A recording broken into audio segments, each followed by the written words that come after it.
It is our commitment to international law and the United Nations Charter that informs our deep concern and action of the United States in Venezuela, which has undermined the territorial integrity and sovereignty of a UN member state called Venezuela. We reject utterly the actions that the United States has embarked upon and stand with the people of Venezuela. And we demand the release of President Maduro and his wife as well.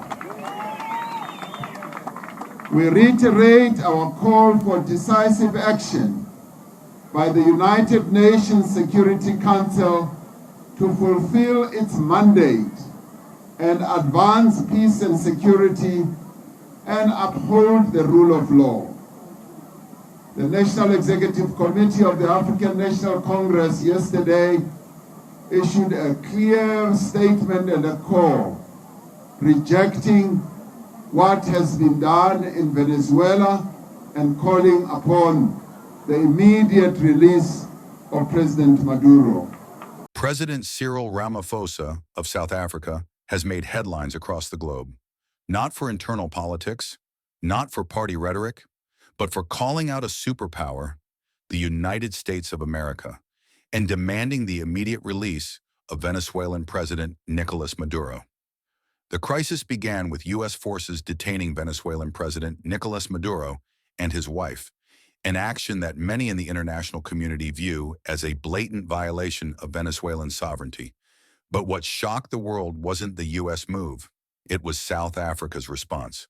Through its representative at the UN Security Council, South Africa made its position crystal clear. And affording all UN member states to participate because the situation in Venezuela concerns all UN member states, given its implications for the credibility of the UN Charter and international law.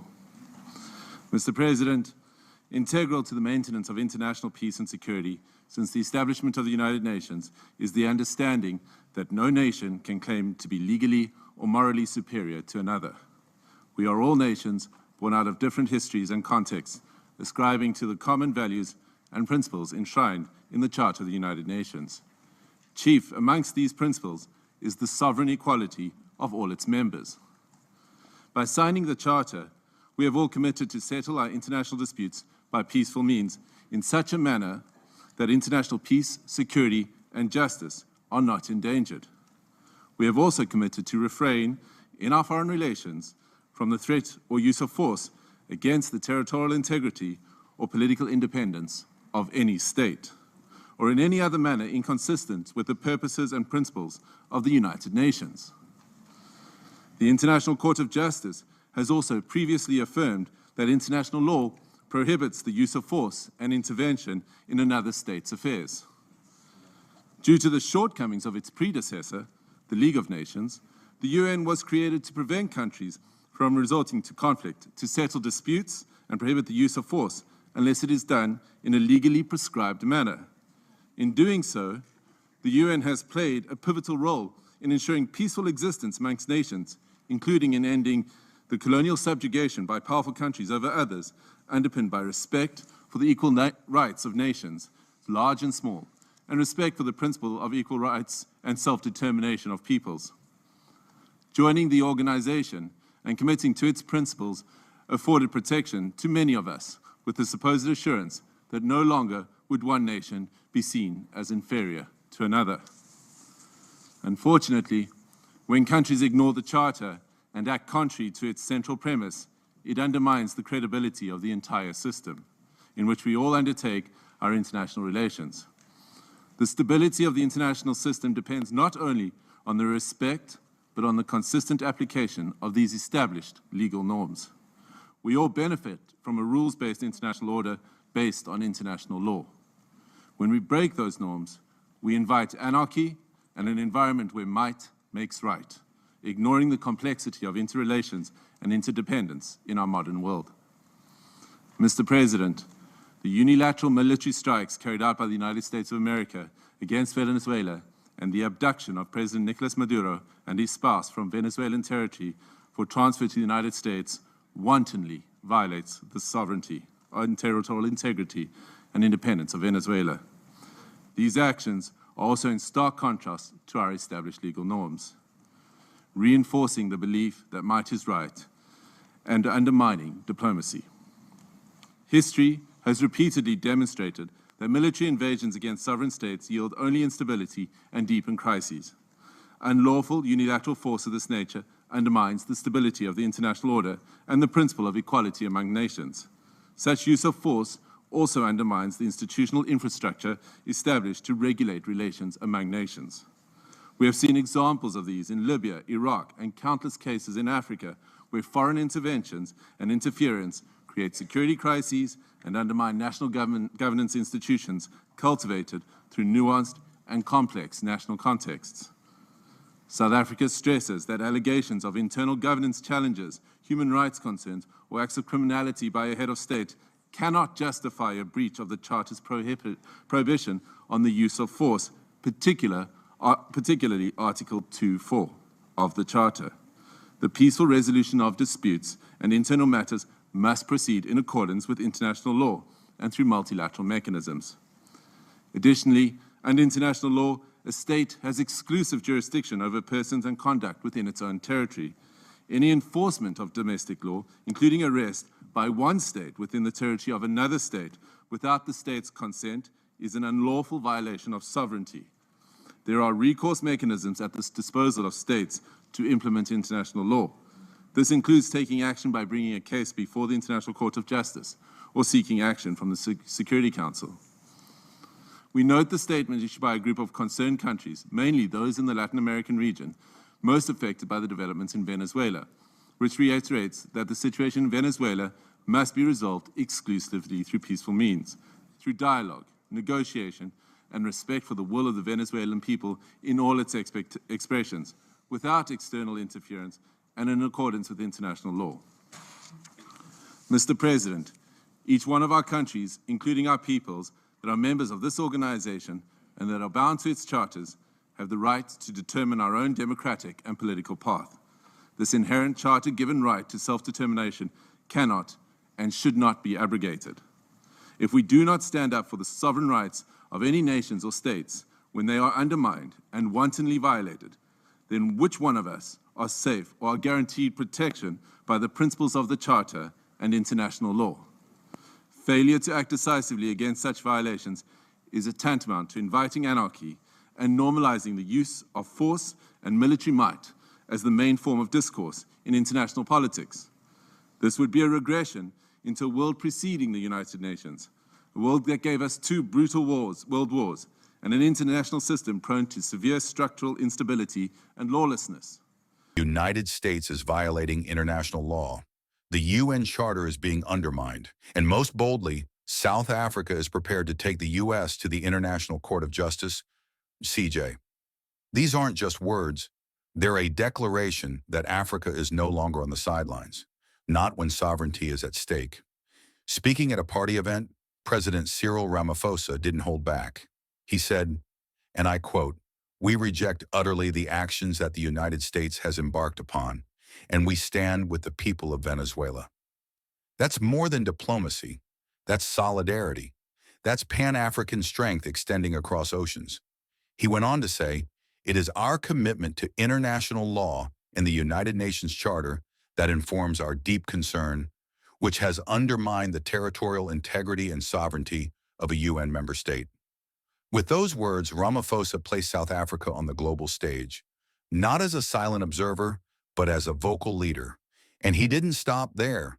He demanded that the United Nations Security Council fulfill its mandate, take decisive action to uphold peace and global justice. This is more than South Africa versus the U.S. This is a moment in African history when African leadership stepped forward to defend international order, not just African interests. For years, African nations have been told to stay in their lane, to follow orders, to remain quiet.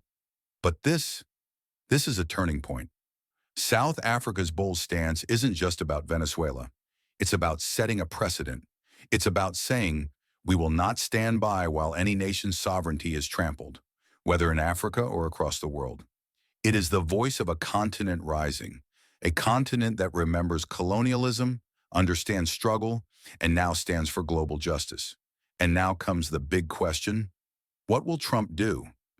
Remember, this isn't the first time South Africa and the United States have clashed under Trump's watch. Back in 2018, Trump publicly warned South Africa over its land reform efforts, suggesting white farmers were being unfairly targeted, sparking outrage. That tension never fully faded. And now, with this public rebuke on the global stage, the U.S. may not stay silent. Will Trump retaliate politically, economically, or will this spark a deeper conversation about U.S. foreign policy and African independence? Let's be clear. This is about more than Maduro. This is about more than South Africa. This is about Africa stepping into its role as a global force, standing not just for itself, but for all nations seeking justice, equality, and peace. It's about building a future where African voices can't be ignored, where international law means something, not just when the West wants it to, but always. Whether you agree or disagree with Venezuela's politics, the principle remains: sovereignty matters. And today it was an African leader who reminded the world of that truth. What do you think? Is this the beginning of a new era in African diplomacy? Will Trump respond?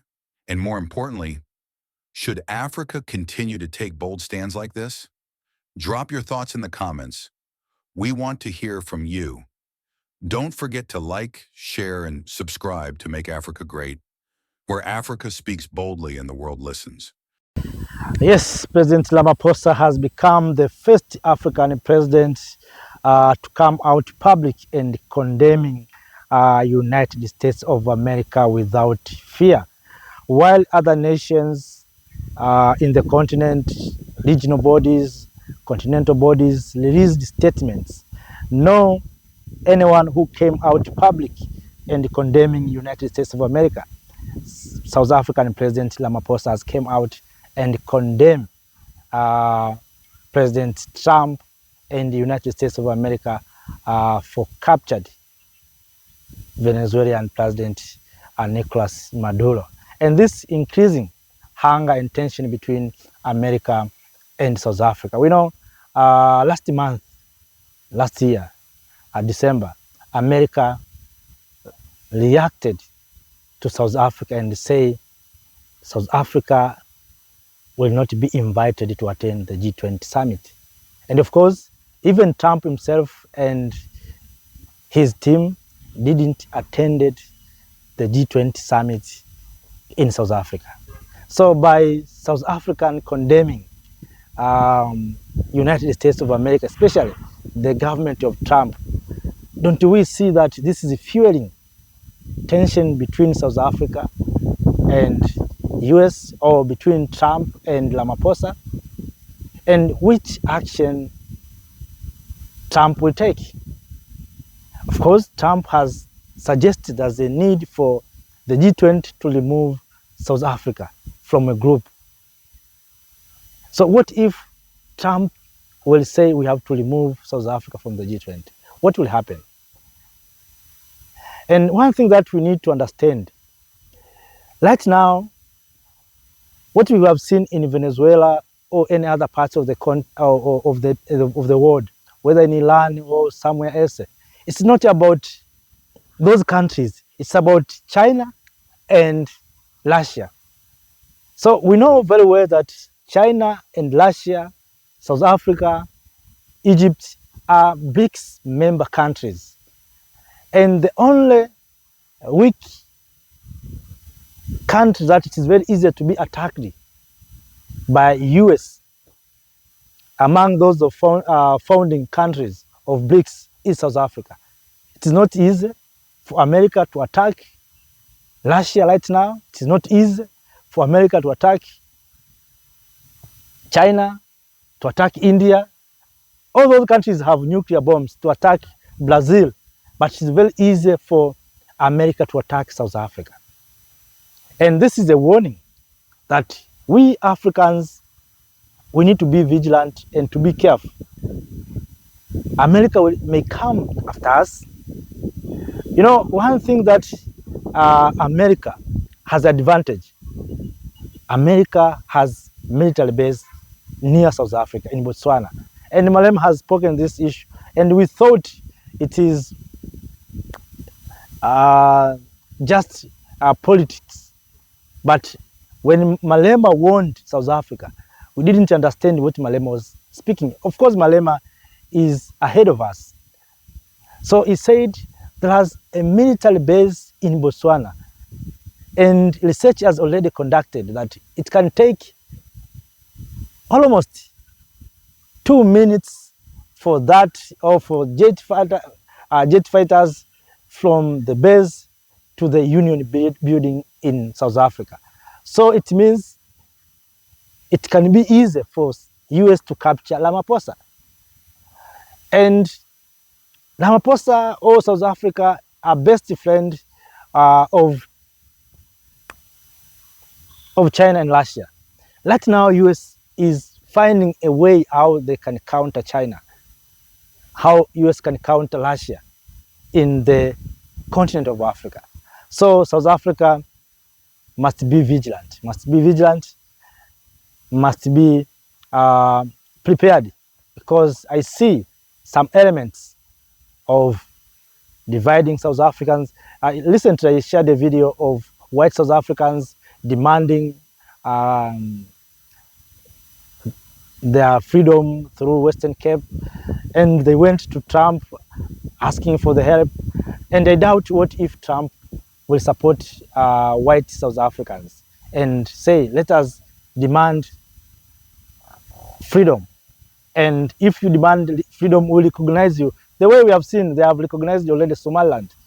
What if they will do like that? And if you fight them, they will come after you, the way they have done to Venezuela, or they have done to Libya. They say there's violation of human rights. And of course, America has accused South Africa for white genocide. What if America will come and say, there's white genocide here, so we are coming to protect civilians? And they bombed the Union building, they bombed the State House, and the capturing president. What will we do as Africans? They have done like that in Nigeria. Last month, they went to Nigeria, say there's Christian genocide. Yes, maybe there's some problems in Nigeria, but they can do like that the way they did in Nigeria. But all in all, I'm saying this for the people of Africa, Africans, especially presidents, to see how we can come together. This is not about Ramaphosa or South Africa. It's about the entire world that need peace. If we think these statements are for Ramaphosa, no, anyone can be affected. We see what is happening in Sudan, what is happening in DRC, what is happening in Sahel. Things are not okay. Anyone can be affected. It's me or another one, or you, who can be affected by this conflict. What we need to do as Africans is how we can come together, support one another, and stand together. If we don't stand together, if we think we are safe by keeping silent or by hiding behind, I think something will happen to us and no one will say anything. Because we have seen also when things happening in Burkina Faso, I see African leaders keeping silent, not condemning. Even those who are condemning, they fear France and they fear others.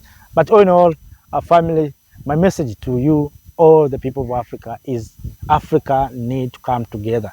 And this statement have to be released by United Africa, not by President Ramaphosa. I wish such kind of message should be released by the President of Africa, not by President Ramaphosa, because by leaving Ramaphosa himself, it will be easy to be attacked. It will be easy for America to attack direct Ramaphosa. But if the message was released by the entire continent of Africa or by the President of United Africa, it means it includes all of us, the people of Africa. So we need to be vigilant, we need to be careful, and we need to come together, unite, and speak with one voice. So family, Have a nice time. See you next time. Thank you. Thank you, Africa.